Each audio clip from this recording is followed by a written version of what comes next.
Now, Sports Talk with Broads. Here's Hunter Brody.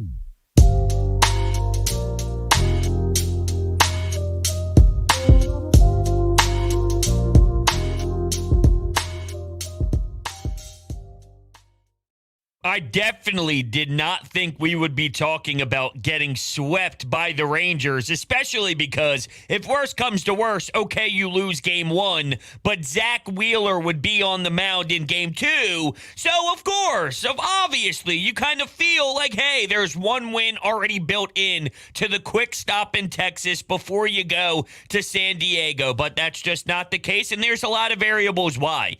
Zack Wheeler had to grind. He wasn't the sharpest with his command by any means. Hypothetically, let's say that Zack Wheeler did not get screwed by a strikeout throwout in second base, which then forced him to throw 20 extra pitches so his pitch count rised, right? Let's say that didn't happen. And let's say Rhys Hoskins did make a play instead of fumbling the baseball and then they'd score some early run, so now you're playing from behind when you go down 2-0. When you look at, well, I guess that's not fair because they scored off of that. So, of course, defensively, that's going to be an issue when you're giving the Rangers a couple early runs and they're scoring, at ease to take a 2-0 lead. So forget I said that about the Rhys Hoskins thing. But when you look at the whole 20 extra pitches, at one point, your bullpen did everything they possibly could, right? Whether they allowed 0 runs or Zack Wheeler allowed 0 runs, once you got to that point, I mean, it's not as if Zack Wheeler stayed in the game and his pitch count wasn't as high that he was going to do anything different than Bilotti did, which was 2 strikeouts, than Connor Brogdon did, which was 2 strikeouts, than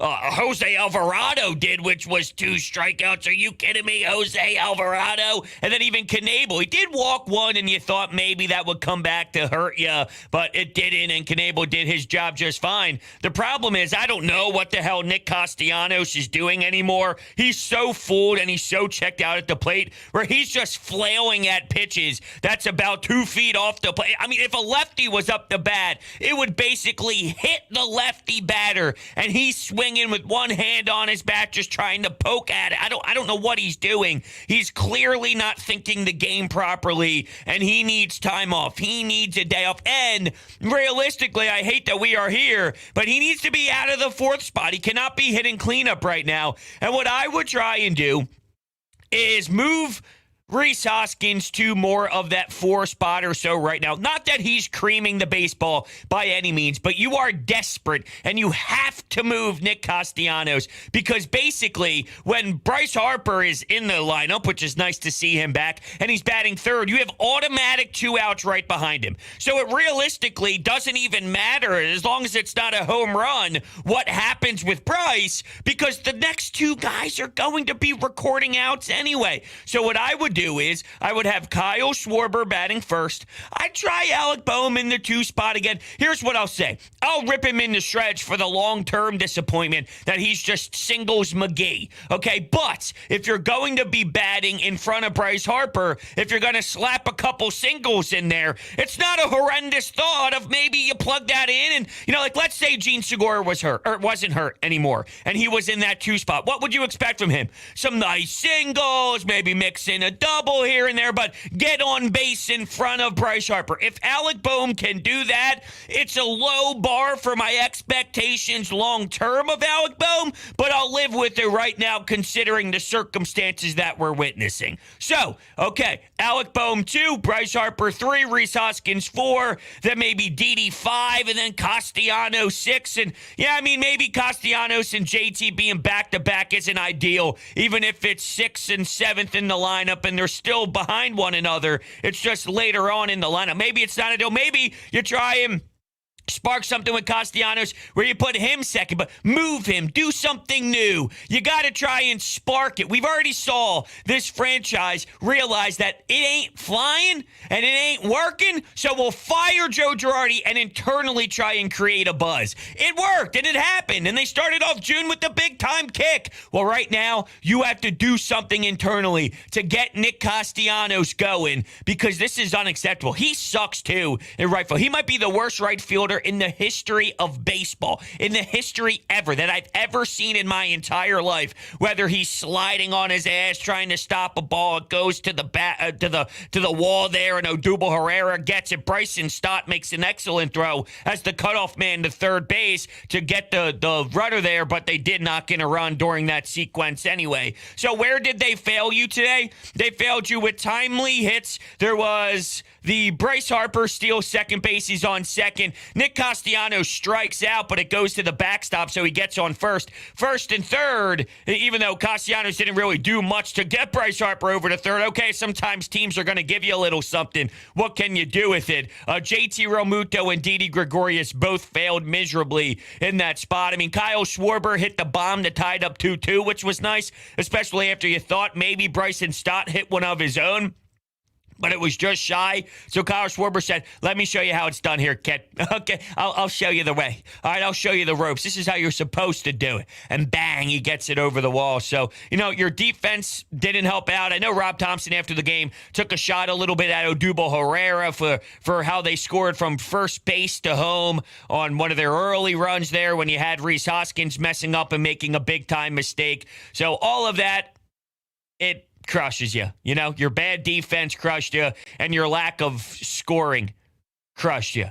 I know Rhys Hoskins giving up 2 early runs there to the other team is terrible, and it's awful. But at the end of the day, when you look at what your pitching did and how they rebounded from there and only allowed 4 total runs, I would imagine that 4 runs should be able to beat this baseball team, should be able to beat the Texas Rangers. So it's not that I'm giving him a free pass by any means. To start a game off, it's just like you're unprepared. And how are you unprepared when the game's just beginning? How can you be that sloppy and out of touch? I mean, he is a bad defender, and we have those all over the diamond. So, of course, at some point, it's inevitable that it will hurt you. It's just, can your offense make up for those problems? Because that was the question heading into the season. You're going to have mistakes. Both corners are bad. Both corners in the infield and the outfield are bad. Odubel isn't the sharpest player. So, to say that they're never going to make a mistake, you have to know it is in stone that these type of things will occur. But then it now is asked, will you score more runs to now make sure that those painful self-inflicting wounds are made up for and some? And they couldn't do it today. Their bullpen was great. Their bullpen was phenomenal all throughout the board. And, you see Zack Wheeler, you see his stat line afterwards. He had a lot of strikeouts. He did pound it when he get 8 Ks or so. So he did pound the strikeouts up there, the numbers up there. But he just couldn't go the distance because you're giving the other team more outs. So now you got to get 4 or 5 outs in some of these innings, which forces him to pitch more. And then you have horrendous umpiring, which left him in the game and really hurt you there. But it's not as if anything after that was detrimental because, like I said, Bilotti, Brogdon, Jose Alvarado, and Corey Knebel held them off the board. So it's Nick Castellanos and JT sucking the life out of this team right now. If I'm going to simplify it and tell you the answer on why is it looking this way, I think the entire team is getting a stank. What they're doing and how bad they are, it's rubbing off on the entire energy. Why did we always talk about this team in a positive light to start June? They were having fun, and it is something that rubs off on everybody else. It's contagious. There's smiles in the locker room. Well, a big-time personality in Nick Castellanos isn't having fun. JT Realmuto is not having fun. And now there's a big-time connection here where now someone else sees that. That's one less person smiling, 2 less people smiling. They're not having fun anymore. The next guy's not having fun anymore. And what do you know? It goes down this path. Now, here's what I will say, because you're already seeing after 2 losses to Texas, and now that's 3 straight losses. It was all a fluke. The way they generated all that buzz, it was all a fluke. See, this is really who they are. Do you watch baseball? All right, yeah, did you think the rest of the way was all going to be beautiful and there would never be hiccups again? Come on now. Of course there's going to be bad losses. Of course there's going to be a tough 4-game, 5-game stretch. Absolutely. The offense isn't clicking right now. So yes, This is going to occur. It doesn't mean what happened to start June is a fluke and it doesn't matter at all and what it was just irrelevant. That's unfair because what they did was way longer than 3 games. How are you going to justify utilizing a 3-game losing streak as what they are and then not look at 14, 15, 16 games and say, hold on, maybe there's something to, 6 times this 3-game sample size. 6 times this 3-game sample size over 18 games or so, or 5 times, whatever number you want to utilize, and say, well, that doesn't matter. That's not who they are. This is who they are. They're more of what their winning streak was than what Joe Girardi was. They had a tough one. And they have tough games coming up big time. But I don't believe this is Nick Castellanos. I think what's wearing on him as well is having to play the field every day. We talked on it all the time with Alec Boehm, the defense and the offense, and sometimes you could tell when someone's struggling in the field, it carries over to the offensive side. But with Alec Boehm, there has been some nice moments where it was the complete opposite. But we recognize that in a positive light. Okay, he makes a lot of errors, and he doesn't think the game very well, but he doesn't take it to the plate with him too much. He doesn't drive the baseball enough in general, but from a, simplistic view, he normally does a good job of separating the two. They never expected Nick Castellanos to do this. And now that he's out there, I think he doesn't feel right. I think that he's allowing that to impact him because of how miserable it is out there in right field and all the talking points about how bad he is in the outfield. I've never seen someone so accomplished swing the bat so pathetically. And you know how bad JT Realmuto is right now. Nick Castellanos is swinging significantly worse than him. These pitches aren't even close. Now, JT is having problems catching up with the fastball, and then he's out way too in front of some off-speed pitches, resulting in double play balls and ground balls to shortstop and all. But with some of the pitches Nick Castellanos is swinging, not that, look, to be fair here, they're both sucking, and they're both really, really awful right now. And JT has had his fair share of pitches where I'm pulling my eyelashes out because I can't even comprehend on why he's looking in that direction or anything. So JT has plenty of at-bats that I can't even watch anymore. It's not like he's getting a out-of-jail-free card here. I'm just saying, I'm trying to point out how low Nick Castellanos is and how out of touch he is with playing the game of baseball right now. Take a couple days off, relax, and change the lineup. Change the lineup. Try 2 if you want, okay? I don't even mind putting him 6th or 7th. I don't want Castellanos and JT back-to-back like that. But if it is something like Schwarber, Boehm, Harper, Rhys, Didi, to get your lefty-righty, and Castellanos, and then maybe you go Stott at 7, JT at 8, Odubel at 9, if you really want to flirt around with left-right all the way through. But you know that Rob Thompson would never bat JT Realmuto that low in the lineup. So if you put JT at 7, it's still Castellanos and JT bang like that. Or you put Castellanos at 5th, but that's still a little too high with me because you need to have generated success from that middle of the lineup, and you are not getting that at all. Instead, it's the complete opposite. It's double outs all the time, and it's hard to watch right now. With that, I want to tell you about injuries that happen. And my friend Zach Green. Injuries do happen, and when they do, you need someone who is going to fight for the justice you deserve, and that's my friend Zach Green at Javerbaum Law Firm. Zach Green is an experienced personal injury attorney who will personally handle your case if you or a loved one have been injured in a car accident, slip and fall, or if you have been the victim of medical malpractice. Consultations are always free, and he can be reached at 609-790-3895. Zach grew up in the Philadelphia area and has a deep understanding of the personality of its sports fans. He's a 4-for-4 guy who will stand up for your rights and fight for you. When you are hurt, you need a lawyer that is not afraid to go toe-to-toe with the insurance companies to get you the compensation that you deserve. If you have been hurt, call Zach at 609-790-3895 or email him at zgreen@lawjw.com. You could visit his website at the link down below in the description. I did love when I didn't love this. I'm just saying I loved watching Zack Wheeler work out of a bases loaded, one out, gets a big strikeout. There was a line out to the first base side as well, and just limited the damage when that was the case. And you just thought maybe that can create some sort of spark for this team because they just saw their ace go out there and really work through a jam. And, the pitch count was way too high at that time, but who knows? The score could have been blown out in proportion where the Rangers take a 5-run lead, a 6-run lead, and sort of like what we saw when Familia came in the game. It's like, okay, this one's over. Wrap it up. That's all she wrote. Well, Wheeler said, no, it ain't yet. Let's go. Let's keep going to work. Let's get up there at the plate and put together good at-bats. The problem is that just didn't happen. Besides Kyle Schwarber, who hit the long ball, let's talk about extra base. Oh, what's that? What's an extra base hit? I don't know either. But yeah, 856-442-9805. That's the phone number. We have some folks hanging on here, so we'll start things off and welcome in our first caller. Hello, welcome on into the show.